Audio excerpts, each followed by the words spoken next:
Last day for low-cost shipments from China is tomorrow. It marks the beginning of President Trump's new tariffs and fees for packages.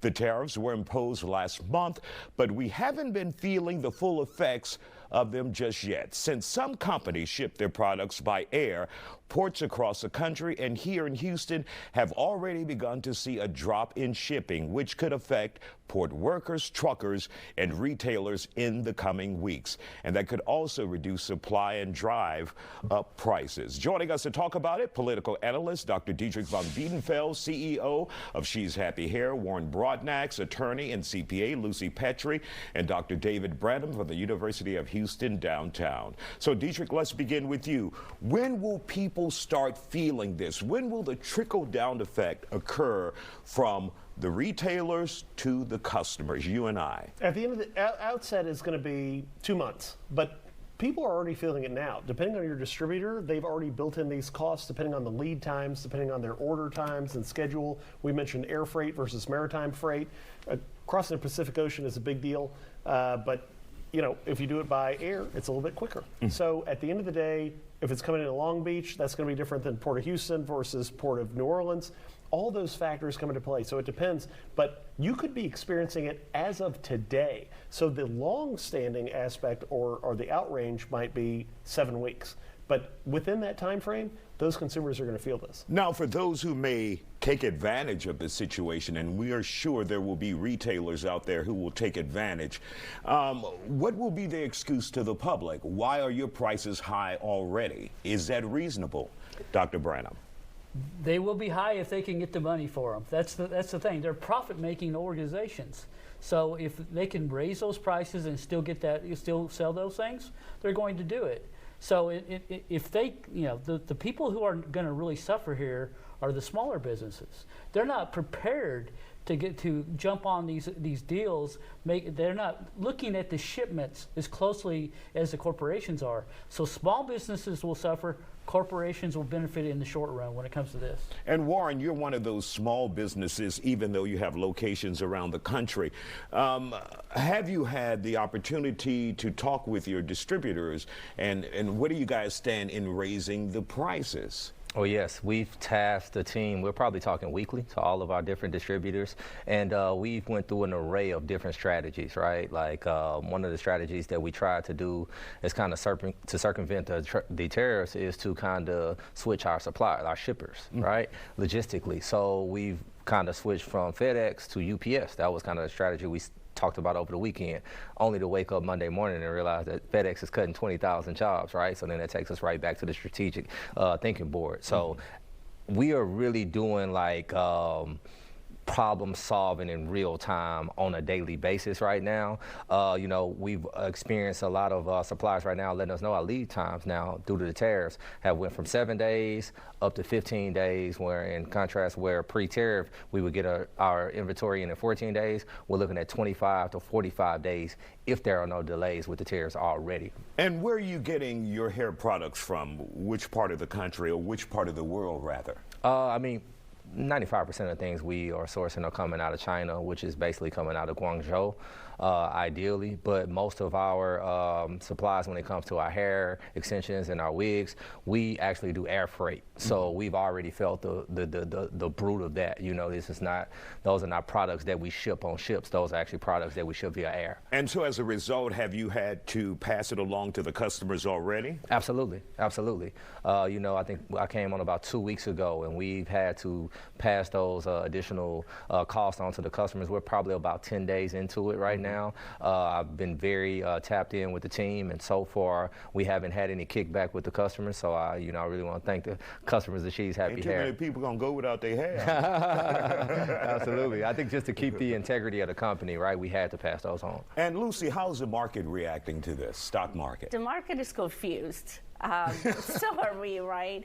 We don't know what is going on because we just had some economic indicators come out. The GDP is actually contracting, unlike the expected growth.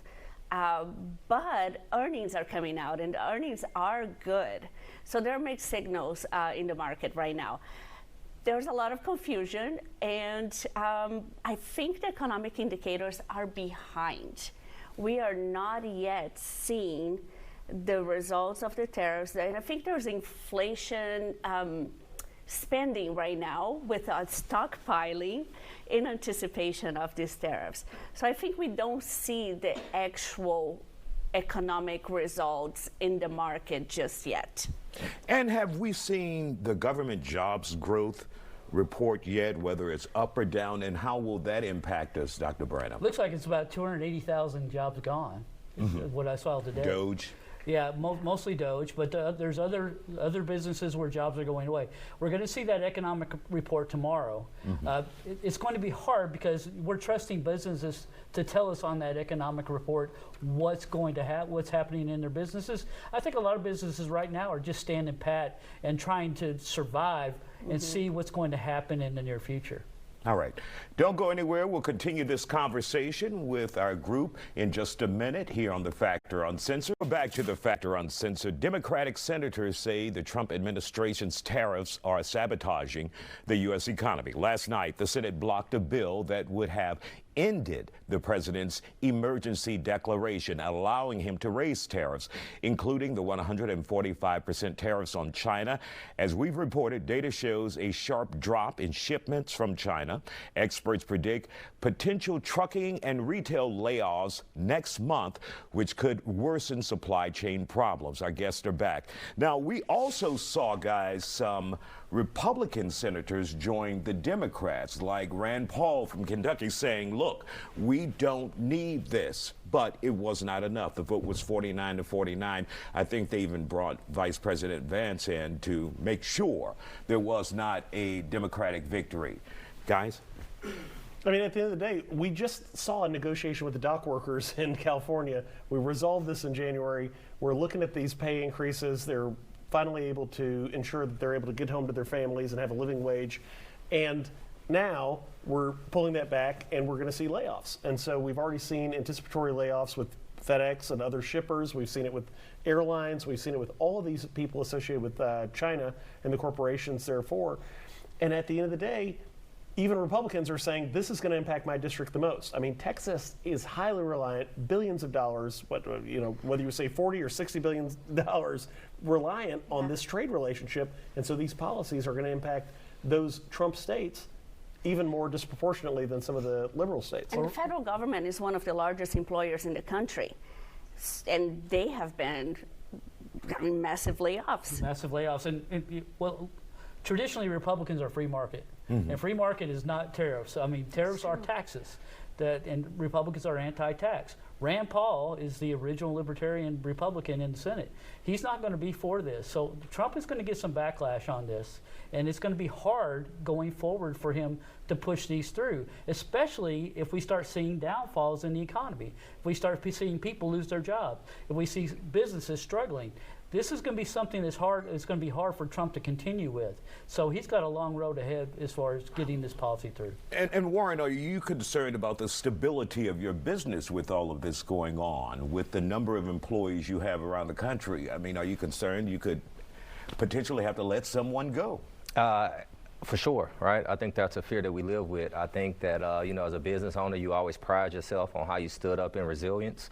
Times where you needed to be resilient. These times kind of take me back to the COVID times, right? Where it's like, I think it makes me have to understand I have to be on my A game. I have to be doing my strategic thinking. I have to be informed as to making every decision. But my main goal is to keep the priorities of the company, keep our hair in stock, keep our 7 days a week, keep our employees employed. And, unfortunately, I think right now, the way that I'm doing that is passing those increases from the tariffs down to the customers. I don't know if I'm going to go as far as maybe Amazon was going to go and show the customers how much more the tariffs are increasing their products, but I'm not against it as well, to be extremely transparent, to show them that, these aren't increases that we're getting rich off of. And Dr. von Biedenfeld, the president said just yesterday, this is still Biden's economy. Absolutely. And a lot of this is politics, in the sense of, why are we attributing politics to Amazon's very clear business decision to attribute the outside sources of their price increases to ensure their loyalty of customers? Amazon, Jeff Bezos doesn't want to acknowledge that they are the cause of any price increases when they are not. So But they pulled back on that, and of course many entities are going to be fearful of offending the administration, because we know that even any tweet from the president is going to see measured diminishment in your shareholder price. So at the end of the day, this is not something that is inherited. This is something intentional, and it's inflicted on our own people by our current process. All right, don't go anywhere. We'll continue this discussion after the break here on The Factor Uncensored. And welcome back to The Factor Uncensored. The tariffs are coming if they're not already here. Our guests are continuing our conversation tonight. So one of the things that we've heard from specific businesses saying this is how it will impact me. We're hearing from GMC saying $4 to $5 billion in the first year. We're hearing McDonald's saying they're doing financially bad right now. So, I mean, will we hear from more businesses, and will the president pay attention, Dr. Branham? I think the president's going to pay attention to all of it. The one that really scares me is McDonald's. It's 3.6%, 2 months in a row they've lost a business. People are afraid to buy hamburgers. They're afraid to spend a little extra money on hamburgers. And when you're talking about cars, you're talking about big investments. Mm-hmm. You're talking about people making economic decisions. Oh, we can't go buy McDonald's because we can't afford that anymore. That's scary. That's when people are putting their money away and saying, look, I'm going to play it safe from here on. And that's not good for economic growth. So this is something that needs to be looked at very closely in the near future, because this is affecting the entire population.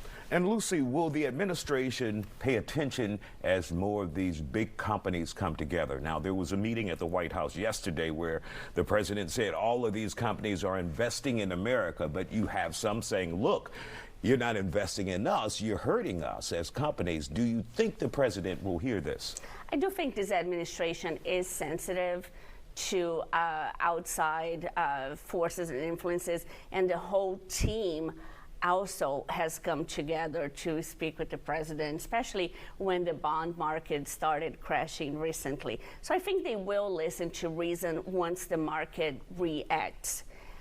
Until that happens, I think they will continue the tariff game, but I think they are sensitive to outside influences. Do you think there will be an about face or fear from some of these companies, Dr. Van Biedenfeld, like with Amazon? Initially, Amazon said that they were going to show the tariff prices or the cost of a tariff, but then they came back and said, oh, that was a mistake. We weren't going to do that after the Trump administration criticized them. Do you think other companies will run away and not say anything? I think you've already hit on this, and we talked about this with education. At the end of the day, your tax dollars are going to fund your prosecution, because the federal government is funded by us. And so they have unlimited resources to prosecute you in these instances. So I think the companies are very aware, particularly with their bottom lines, with whether it's global production and assembly products from Mexico or Canada and the tariffs, and GM saying $4.6 billion, whether it's McDonald's. And I'd say it goes beyond just the hamburger prices and the lipstick economy and those ideas, to the idea that McDonald's really is a real estate business. And so the Chinese investors, the Russians, they're pulling out of these things. Mm-hmm. And so all these areas are going to add pressure to President Trump. But at the end of the day, they recognize that he controls, really, at this point, Congress. The power of the purse is deferential to him. And at the end of the day, Department of Justice is going to do what he says. And we will pay for our own persecution. So I think these companies are going to be highly deferential. And if they need to about face to appease President Trump, they will. All right. And Warren, do you think small businesses, the Trump administration, do they hear your voices? Do they care about small businesses? I don't think so.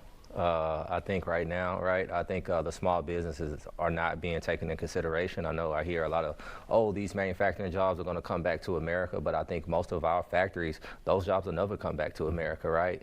And if we don't find some type of common ground with these tariffs, then those small businesses are going to go out of business and fall under. As a business owner right now, I just, to kind of keep myself steady, I think of one of my favorite quotes as we handle these tariffs, and it's, if you don't become the ocean, you'll become seasick every day. There you go. Right.